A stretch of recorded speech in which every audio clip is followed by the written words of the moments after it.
नमस्कार दोस्तों, स्वागत है आपका हमारे डिजिटल प्लेटफॉर्म के बागावास पर। आज के इस वीडियो में हम बात करने वाले हैं एनसीएफ 2005 के बारे में।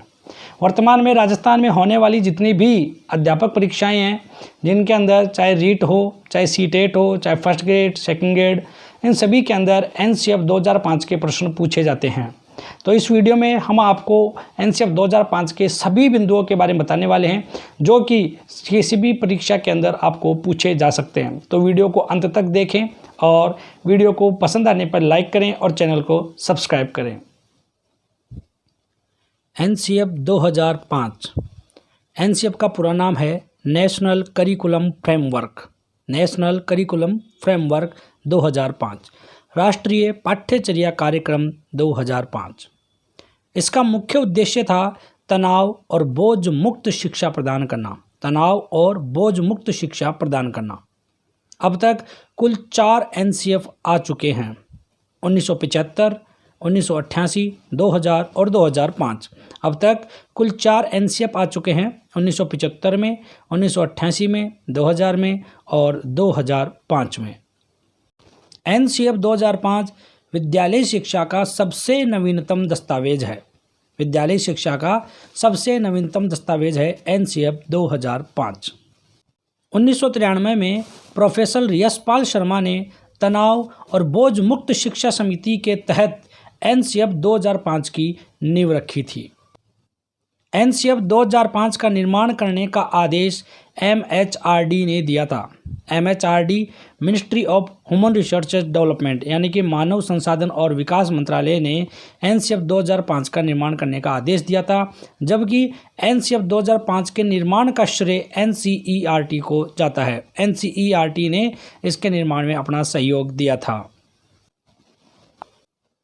अब बात करते हैं कि एनसीएफ 2005 के निर्माण में कुल कितने सदस्यों ने भाग लिया था। यह अक्सर कन्फ्यूजन उत्पन्न करता है कि इसका जवाब 35 होगा या 38। तो चलिए देखते हैं। एनसीएफ 2005 की जो समिति थी उसमें कुल 38 सदस्य थे। कुल सदस्य पूछे जाएंगे तो आपको 38 सदस्य मानने हैं। इन 38 सदस्यों के 2 भाग हैं। एक है एनसीईआरटी के सदस्य। तो एनसीईआरटी की तरफ से कुल 3 सदस्य इसमें सम्मिलित हुए थे, जबकि एनसीएफ की कार्यकारी समिति में कुल 35 सदस्य थे। एनसीएफ की कार्यकारी समिति के कुल 35 सदस्य ने इसमें भाग लिया था। उन सदस्यों में राजस्थान के एकमात्र सदस्य थे, उनका नाम था रोहित धनकर, जो कि जगतपुरा जयपुर के रहने वाले हैं। एनसीएफ 2005 में राजस्थान के एकमात्र सदस्य थे रोहित धनकर। एनसीएफ 2005 का निर्माण 22 भाषाओं में हुआ और उसे 17 राज्यों ने स्वीकार किया था। एनसीएफ 2005 का निर्माण 22 भाषाओं में हुआ और इसे 17 राज्यों ने स्वीकार किया था। एनसीएफ 2005 की समिति के अध्यक्ष प्रोफेसर यशपाल शर्मा थे, जबकि एनसीएफ 2005 की सचिव थी श्वेता उत्पल। सचिव का नाम था श्वेता उत्पल। एनसीएफ 2005 की भाषागत अशुद्धियों को दूर करने का कार्य नामवर सिंह जी ने किया था। एनसीएफ 2005 की भाषागत अशुद्धियों को दूर करने का कार्य नामवर सिंह ने किया था। एनसीएफ 2005 में शिक्षा के कुल 21 फोकस समूहों पर चर्चा की गई थी। 21 फोकस समूहों पर चर्चा की गई थी। एनसीएफ 2005 का निर्माण रविंद्रनाथ टैगोर के निबंध सभ्यता और प्रगति के तर्ज पर हुआ है। सभ्यता और प्रगति एक निबंध है जो रविंद्रनाथ टैगोर जी ने लिखा था और इसी को आधार बनाकर एनसीएफ 2005 का निर्माण किया गया है। एनसीएफ 2005 के तहत बालकों में सामाजिक गुणों का विकास करने हेतु कुछ विषय जोड़े गए हैं, जो कि प्राथमिक स्तर पर हैं पर्यावरण विषय। प्राथमिक स्तर पर पर्यावरण विषय और उच्च प्राथमिक स्तर पर 4 विषय जोड़े गए हैं: भूगोल, इतिहास, राजनीति विज्ञान और अर्थशास्त्र। तो याद रखें, एनसीएफ 2005 के तहत बालकों में सामाजिक गुणों का विकास करने के लिए प्राथमिक स्तर पर पर्यावरण और उच्च प्राथमिक स्तर पर भूगोल, इतिहास, राजनीति विज्ञान और अर्थशास्त्र विषय जोड़े गए हैं। एनसीएफ 2005 के तहत बालक बालिकाओं को मातृभाषा में ही प्राथमिक शिक्षा प्रदान करने पर बल दिया गया है। प्राथमिक शिक्षा मातृभाषा में ही दी जाएगी, इसका प्रावधान किया गया है। जबकि उच्च प्राथमिक स्तर पर त्रिभाषाई फार्मूले पर बल दिया गया है। इस त्रिभाषाई फार्मूले में एक मातृभाषा होगी, एक राज्य भाषा जो हिंदी होगी और एक अंतर्राष्ट्रीय भाषा जो कि अंग्रेजी होगी। तो मातृभाषा, राज्य भाषा और अंतर्राष्ट्रीय भाषा। अब कुछ मुख्य बिंदुओं पर हम चर्चा करते हैं जिनसे सीधे ही आपके प्रश्न बन सकते हैं। एनसीएफ 2005 के तहत शांति के लिए शिक्षा दी जाएगी। शांति के लिए शिक्षा। एनसीएफ 2005 के तहत सपनों का भारत, इस कॉन्सेप्ट को धरातल पर उतारने पर बल दिया गया है। तो ये दो कॉन्सेप्ट हो गए, एक तो है शांति के लिए शिक्षा और सपनों का भारत। एनसीएफ 2005 में ज्ञात से अज्ञात की ओर तथा मूर्त से अमूर्त की ओर शिक्षण सूत्रों पर बल दिया गया है। ज्ञात से अज्ञात की ओर और मूर्त से अमूर्त की ओर शिक्षण सूत्रों पर बल दिया गया है। एनसीएफ 2005 में करके सीखने पर बल दिया गया है और एनसीएफ 2005 में बालकों के रटने की प्रवृत्ति पर रोक लगाई गई है। करके सीखने को बढ़ावा दिया गया है और रटने की प्रवृत्ति पर रोक लगाई गई है। एनसीएफ 2005 के तहत विद्यालयी ज्ञान को व्यवहारिक ज्ञान से जोड़कर सिखाए जाने पर बल दिया गया है कि जो ज्ञान है केवल विद्यालयी या किताबी ज्ञान बनकर न रह जाए, उसको व्यवहारिक या दैनिक जीवन में किस प्रकार से प्रयोग किया जाना है, इस पर भी बल दिया गया है। एनसीएफ 2005 के तहत सूचना को ज्ञान मानने पर रोक लगा दी गई है। सूचना को ज्ञान नहीं मानना है, इंफॉर्मेशन इज नॉट नॉलेज, इस कॉन्सेप्ट पर रोक लगाई गई है। एनसीएफ 2005 में शिक्षक को सुविधादाता माना गया है। शिक्षक को सुविधादाता की संज्ञा दी गई है। एनसीएफ 2005 में लैंगिक मुद्दों और बालकों के स्वास्थ्य मुद्दों पर सर्वाधिक बल दिया गया है। लैंगिक मुद्दों और बालकों के स्वास्थ्य मुद्दों पर सर्वाधिक बल दिया गया है। एनसीएफ 2005 के निर्माण के समय 4 समितियों का गठन किया गया था। 4 समितियों का गठन किया गया था। सरकारी विद्यालयों के शिक्षकों की समिति, गैर सरकारी विद्यालयों के शिक्षकों की समिति, सरकारी एजेंसियों के कर्मचारियों की समिति और गैर सरकारी एजेंसियों के कर्मचारियों की समिति।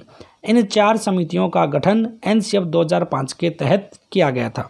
सरकारी विद्यालयों के शिक्षक, गैर सरकारी विद्यालयों के शिक्षक, सरकारी एजेंसियों के कर्मचारी और गैर सरकारी एजेंसियों के कर्मचारी। अब बात करते हैं एनसीएफ 2005 के मार्गदर्शी सिद्धांतों की। तो एनसीएफ 2005 में कुल 5 मार्गदर्शी सिद्धांत बताए गए हैं। पहला है विद्यालयी ज्ञान को बाहरी ज्ञान से जोड़ना, यानी कि विद्यालयी ज्ञान को व्यवहारिक ज्ञान बनाना। दूसरा है रटने की प्रवृत्ति पर रोक लगाना। तीसरा है पाठ्यचर्या पाठ्य पुस्तक केंद्रित न रह जाए, इसका ध्यान रखना। चौथा है कक्षा की गतिविधियों को लचीला बनाना। पांचवा है राष्ट्रीय मूल्यों के प्रति आस्थावान विद्यार्थी तैयार करना। ऐसे बालक तैयार करना जो देश के प्रति अपनी आस्था रखें, देश के बारे में सोचें। तो 5 सिद्धांत एक बार फिर से देख लिए। विद्यालयी ज्ञान को बाहरी ज्ञान से जोड़ना, रटने की प्रवृत्ति पर रोक लगाना, पाठ्यचर्या पाठ्य पुस्तक केंद्रित न रह जाए, इसका ध्यान रखना, कक्षा की गतिविधियों को लचीला बनाना और राष्ट्रीय मूल्यों के प्रति आस्थावान विद्यार्थी तैयार करना। अब हम एनसीएफ 2005 के कुछ प्रमुख उद्देश्यों के बारे में बात करते हैं। तो सबसे प्रमुख उद्देश्य था तनाव और बोझ मुक्त शिक्षा प्रदान करना।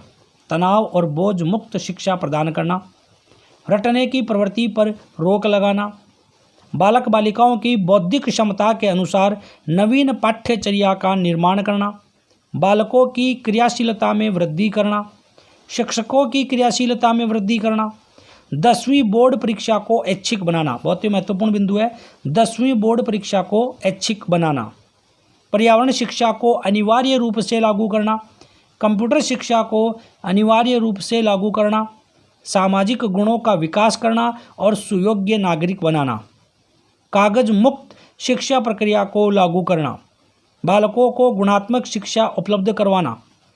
एनसीएफ 2005 में कुल 5 अध्यायों का उल्लेख है। और एनसीएफ 2005 सामाजिक, सरल और सक्रिय प्रक्रिया है। ये बहुत ही महत्वपूर्ण बिंदु है जो कुछ एग्जामों में पूछा भी गया है। एनसीएफ 2005 सामाजिक, सरल और सक्रिय प्रक्रिया है। अब कुछ वन लाइनर बिंदु देखते हैं।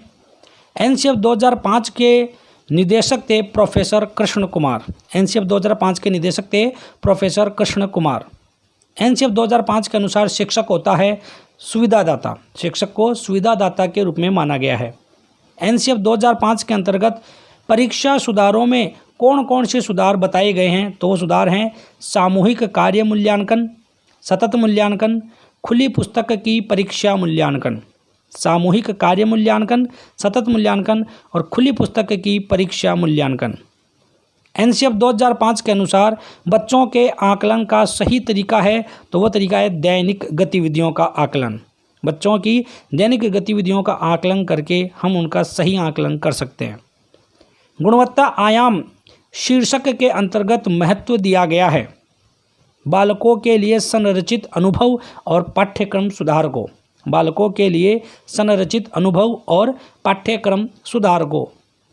यशपाल समिति ने रिपोर्ट प्रस्तुत की थी 15 जुलाई 1993 को। यशपाल समिति ने अपनी रिपोर्ट दी थी 15 जुलाई 1993 को। यहाँ याद रखना है यशपाल समिति का गठन 1992 में हुआ था। यशपाल समिति का अन्य नाम क्या है?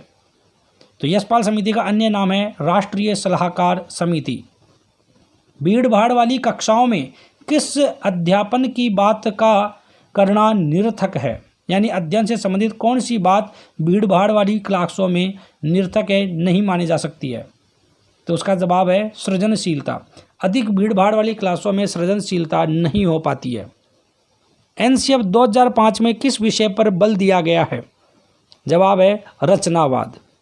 रचनावाद मनोविज्ञान के किस संप्रदाय से संबंधित है? तो यह है संरचनावाद पर। तो एनसीएफ 2005 रचनावाद और संरचनावाद पर बल देता है। एनसीएफ 2005 के अनुसार पंचायती राज का मूल आधार कौन सा सिद्धांत है? एनसीएफ 2005 के अनुसार पंचायती राज का मूल आधार कौन सा सिद्धांत है? जवाब है पूरकता का सिद्धांत। एनसीएफ 2005 के अनुसार छात्र शिक्षक अनुपात कितना होना चाहिए? तो यह है 30:1, यानी कि 30 छात्रों पर एक शिक्षक होना चाहिए। यशपाल समिति के अनुसार प्राथमिक कक्षा के बालक के विद्यालय बस्ते का औसत वजन कितना होना चाहिए? यशपाल समिति के अनुसार प्राथमिक कक्षा के बालक के विद्यालय बस्ते का औसत वजन कितना होना चाहिए? तो यह होना चाहिए 4 किलोग्राम। एनसीएफ 2005 कौन सी कक्षाओं के लिए बनाया गया था? एनसीएफ 2005 कौन सी कक्षाओं के लिए बनाया गया था? तो यह बनाया गया कक्षा 1 से लेकर के कक्षा 12 तक के लिए। तो दोस्तों यह मैंने बहुत ही संक्षेप में आपको एनसीएफ 2005 के बारे में सभी वो महत्वपूर्ण बिंदु बताए हैं जो परीक्षाओं में पूछे जाते हैं और आने की पूरी संभावना है। उम्मीद है आपको वीडियो पसंद आया होगा। तो वीडियो को लाइक करें और अपने सभी साथियों तक शेयर करें, चैनल को सब्सक्राइब करें ताकि आपको इसी तरीके के अन्य वीडियो मिलते रहें।